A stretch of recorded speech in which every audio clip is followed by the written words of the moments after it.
नमस्कार प्राण साथियों, कैसे हैं? उम्मीद करता हूँ बहुत अच्छे होंगे। स्वागत है आपका मेरे YouTube चैनल पर। और अभी चैनल पे नए हैं तो चैनल को सब्सक्राइब कर लीजिए, आइकन बेल को भी दबा दीजिए, जिससे आने वाली वीडियो की नई नई जानकारी मिलती रहे।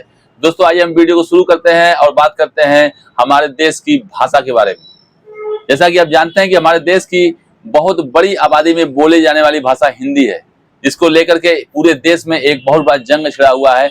आइए हम इसी पे बात करते हैं कि क्या सही है और क्या गलत है। दोस्तों, भारत सरकार द्वारा हिंदी भाषा को सभी राज्यों में लागू करने का, हिंदी को एक प्रमुख भाषा के रूप में देश के विभिन्न हिस्सों में स्वीकार किया जाए। इसका उपयोग शिक्षा, प्रशासन, मीडिया, सरकारी कार्यों में बढ़ाया जाए, जिसका उद्देश्य विभिन्न भाषाई समूहों को बीच एक समन्वय बढ़ाना। भारत सरकार के द्वारा हिंदी भाषा को सभी राज्यों में लागू करने का मतलब है कि देश को एक प्रमुख भाषा के रूप में देश के विभिन्न हिस्सों में स्वीकार किया जाए। दोस्तों, भारत सरकार हिंदी भाषा को पूरे देश में एक साथ लागू करने का प्रोग्राम बना रही है, प्लानिंग बना रही है कि किस तरीके से पूरे देश में हिंदी भाषा को लागू किया जाए और इसका उपयोग शिक्षा, प्रशासन, मीडिया और सरकारी कार्यों में भी बढ़ाया जाए। इसका उद्देश्य देश के विभिन्न भाषाई समूहों के बीच एकता और समन्वय को बढ़ाना है, क्योंकि हिंदी भारत की राजभाषा है और यह देश के एक बड़े हिस्से में बोली जाती है।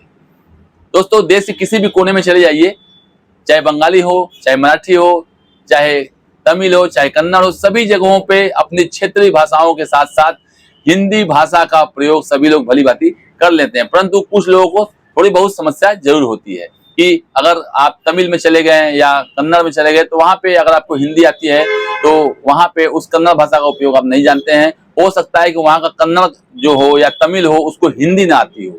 हालांकि यह कदम राज्यों के बीच भाषा की विविधता का सम्मान करते हुए हिंदी को एक व्यापक संचार माध्यम के रूप में बढ़ावा देने का प्रयास है। कुछ राज्यों में जहां हिंदी पहले से ही मुख्य भाषा है, वहां इसका लागू होना अपेक्षाकृत आसान हो सकता है, लेकिन अन्य राज्यों में जहां स्थानीय भाषाओं का बोलबाला है, इसे लागू करने में कुछ चुनौतियां आ सकती हैं।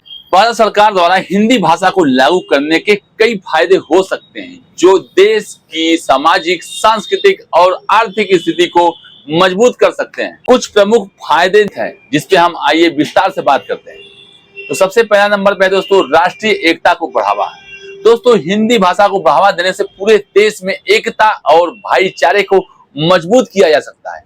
भारत के विभिन्न हिस्सों में हिंदी का व्यापक प्रयोग होने से एक सामान्य संवाद स्थापित हो सकता है, जिससे विभिन्न भाषाई और सांस्कृतिक भेदों को कम किया जाएगा। और दूसरा है दोस्तों, सरकारी कार्यों में सरलता। हिंदी को सरकारी कार्यों में लागू करने से सरकारी योजनाओं और आदेशों को आसानी से समझा जा सकता है।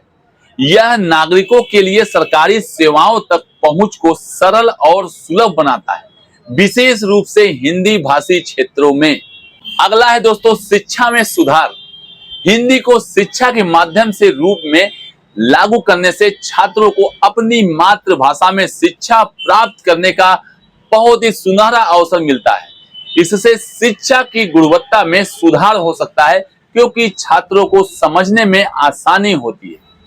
जैसे आप अगर उत्तर प्रदेश में हैं या दिल्ली में हैं या हरियाणा में हैं या मध्य प्रदेश में है, तो वहां पे कुछ क्षेत्रों में हिंदी भाषाओं को समझा जा सकता है, परंतु बंगला में चले जाइए, तमिल में चले जाइए, कन्नड़ में चले जाइए, केरल चले जाइए, उड़ीसा में चले जाइए, वहां को हिंदी भाषा समझने में बहुत समस्याएं हो सकती हैं, जिसको इस शिक्षा के माध्यम से इसको सुधारा जा सकता है। अगला है दोस्तों, संस्कृति और साहित्य का संरक्षण। हिंदी भाषा को बढ़ावा देने से भारतीय संस्कृति और साहित्य का संरक्षण और संवर्धन हो सकता है। हिंदी साहित्य, कविता, नाटक और कलाओं को एक मंच मिलता है, जिससे हिंदी भाषा को समझने में बहुत ही आसानी हो सकती है। जिससे दोस्तों, अगर हमारी संस्कृति में हिंदी का उपयोग हो रहा है तो वो संरक्षित भी हो सकेगा। अगला कदम है दोस्तों, आर्थिक विकास में मदद। हिंदी के माध्यम से भारतीय बाजारों और उद्योगों के बीच बेहतर संवाद स्थापित हो सकता है। यह व्यावसायिक दृष्टिकोण से भी फायदेमंद हो सकता है, क्योंकि हिंदी में व्यापार और संवाद से घरेलू व्यापार को बढ़ावा मिलता है। दोस्तों, अगला कदम है संपर्क और संवाद में आसानी।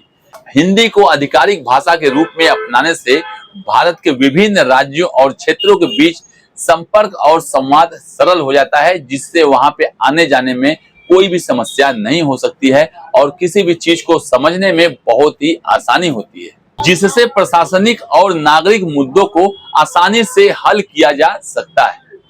इन सब के अलावा हिंदी भाषा को प्रचार प्रसार से एक वैश्विक स्तर पर भारत की पहचान भी मजबूत हो सकती है, क्योंकि हिंदी एक विशाल भाषाई समुदाय का हिस्सा है। दोस्तों, पूरे देश में लगभग 75% हिंदी भाषा को बोला और समझा जाता है। इसीलिए सरकार चाह रही है कि हिंदी भाषा को पूरे देश में लागू किया जाए। दोस्तों, हिंदी भाषा को लागू करने से कुछ संभावित नुकसान हो सकते हैं, जिससे विविधता, सांस्कृतिक भिन्नताएं और भाषाई असहमति शामिल हो सकती है। यहाँ कुछ प्रमुख नुकसान के बारे में हम चर्चा करेंगे आपसे। बहुत ध्यान से वीडियो को सुनिएगा और समझिएगा। दोस्तों, सबसे पहला है भाषाई विविधता में कमी। भारत में 22 प्रमुख भाषाएं हैं और सैकड़ों अन्य भाषाएं बोली जाती हैं। हिंदी को सरकारी कार्यों में अनिवार्य रूप से लागू करने से अन्य भाषाओं के महत्व को कम किया जा सकता है, जो भारतीय भाषाई विविधता का नुकसान हो सकता है। कहने का तात्पर्य यह है दोस्तों कि अगर हर क्षेत्र में हिंदी भाषा का उपयोग आप करेंगे तो वहां की क्षेत्रीय भाषाओं का बहुत बड़ा नुकसान हो सकता है। ऐसी संभावना व्यक्त की गई है। और अगला कदम है दोस्तों, क्षेत्रीय भाषाओं की उपेक्षा। अगर हिंदी को बढ़ावा देने से राज्य की स्थानीय भाषाओं और बोलियों की उपेक्षा हो सकती है।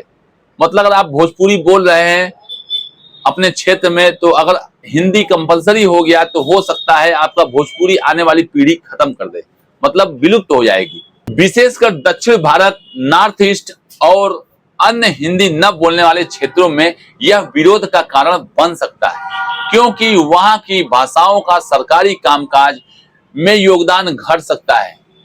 जितने भी सरकारी कामकाज हैं वहां पे लिखा पढ़ी है, सारी वहां की क्षेत्रीय भाषाओं में है। दोस्तों, अगर वहां पे हिंदी पहुंच गई तो हो सकता है 1 या 2 पीढ़ी बाद वहां की क्षेत्रीय भाषा भी खत्म हो जाए, क्योंकि हिंदी एक पूरा देश में जब बोली जाने लगेगी तो वहां की क्षेत्रीय भाषा का महत्व अपने आप खत्म हो जाएगा। भाषाई असमानता। दोस्तों, हिंदी को प्रमुख भाषा के रूप में लागू करने से हिंदी न बोलने वाले व्यक्तियों को सरकारी कामकाज और शिक्षा में कठिनाई हो सकती है। यह एक भाषाई असमानता पैदा कर सकता है, जो समाज में भेदभाव और असंतोष का कारण बन सकता है। मान लीजिए सरकारी कर्मचारी कन्नड़ बोलता है और जो भी यहाँ की जनता है वो हिंदी में जाकर वहां बोलती है, तो दोनों के बीच टकराव की स्थिति बन सकती है। दोस्तों, ये बहुत बड़ी बात है। अगला कदम है दोस्तों, सांस्कृतिक संकट। हिंदी को प्रमुख भाषा के रूप में लागू करने से अन्य भाषाओं और उनकी संस्कृति को खतरा हो सकता है। प्रत्येक भाषा की अपनी अलग अलग पहचान होती है, अपनी संस्कृति के अनुसार। तो दोस्तों, ये रहा आज का हमारा हिंदी के ऊपर एक देश एक भाषा के रूप में विचार। उसके कुछ फायदे भी थे तो कुछ नुकसान भी थे, जिसके विषय में मैंने बहुत गंभीरता से आपके बीच चर्चा किया। उम्मीद करता हूं कि आपको मेरा वीडियो पसंद आया होगा, और अगर पसंद आए तो मेरे कमेंट बॉक्स में जरूर लिखिएगा। तब तक मिलते हैं नेक्स्ट मुद्दे पर, नेक्स्ट विषय पर बात करते हैं।